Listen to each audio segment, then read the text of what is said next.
കാട്ടാൻ ആക്രമിച്ച മാവോയിസ്റ്റിനെ നാട്ടിൽ ഉപേക്ഷിച്ച് മറ്റംഗങ്ങൾ കടന്നുകളഞ്ഞു. കണ്ണൂർ കാഞ്ഞിരക്കൊല്ലി ചിറ്റാരി കോളനിയിലാണ് കർണാടക സ്വദേശി സുരേഷിനെ ഉപേക്ഷിച്ചത്. ഇയാളെ കണ്ണൂർ മെഡിക്കൽ കോളേജ് ആശുപത്രിയിലേക്ക് മാറ്റിയിരിക്കുകയാണ്. പച്ചമരുന്നാ കാല് കിട്ടിയത്?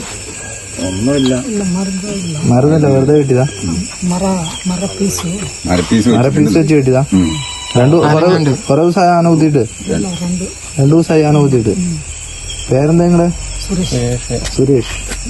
കഴിഞ്ഞ ദിവസം വൈകുന്നേരം 6 മണിയോടെയാണ് തോക്കുധാരികളായ 6 അംഗ സംഘം ചിറ്റാരി കോളനിയിലെത്തിയത്. കാട്ടാനാക്രമണത്തിൽ കാലിന് പരിക്കേറ്റ അംഗത്തെ പുതപ്പിൽ കമ്പ് കെട്ടി എടുത്തുകൊണ്ടുവരികയായിരുന്നു. കൃഷ്ണന്റെ വീട്ടുമുറ്റത്ത് കിടത്തിയ ശേഷം ആശുപത്രിയിലെത്തിച്ച് ചികിത്സ നൽകണമെന്നും ആവശ്യപ്പെട്ടു. തുടർന്ന് അരിയും സാധനങ്ങളും വാങ്ങി സംഘം കർണാടക വനത്തിലേക്ക് കടന്നു. നാട്ടുകാർ വിവരമറിയിച്ചതിനെ തുടർന്ന് പഞ്ചായത്ത് പ്രസിഡന്റ് അടക്കമുള്ള സംഘം കോളനിയിലെത്തി.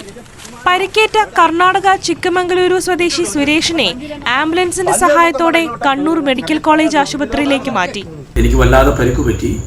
അതുകൊണ്ട് എന്നെ അവർ എൻ്റെ അറിവോടുകൂടി തന്നെ ഇവിടെ ഉപേക്ഷിക്കുകയാണ് ചെയ്തത്. നിങ്ങൾ പോലീസിനെ വിളിച്ചോളൂ, എന്നെ ഒരു ആശുപത്രിയിൽ എത്തിക്കണം, ഞാൻ മറ്റു അപകടമൊന്നും നിങ്ങൾക്ക് ചെയ്യില്ല, എൻ്റെ കയ്യിൽ ആയുധങ്ങളില്ല എന്നൊക്കെ അയാൾ ഞങ്ങളോട് സംസാരിക്കുകയുണ്ടായി. ആംബുലൻസ് വന്നപ്പോൾ അയാളെ എടുത്ത് ആംബുലൻസ് കയറ്റി പാടാങ്കവലയിൽ വെച്ച് അദ്ദേഹത്തെ പോലീസ് ഏറ്റെടുത്ത് പരിയാരം മെഡിക്കൽ കോളേജിലേക്ക് കൊണ്ടുപോയി എന്നാണ് അറിയാൻ വേണ്ടി സാധിക്കുന്നത്.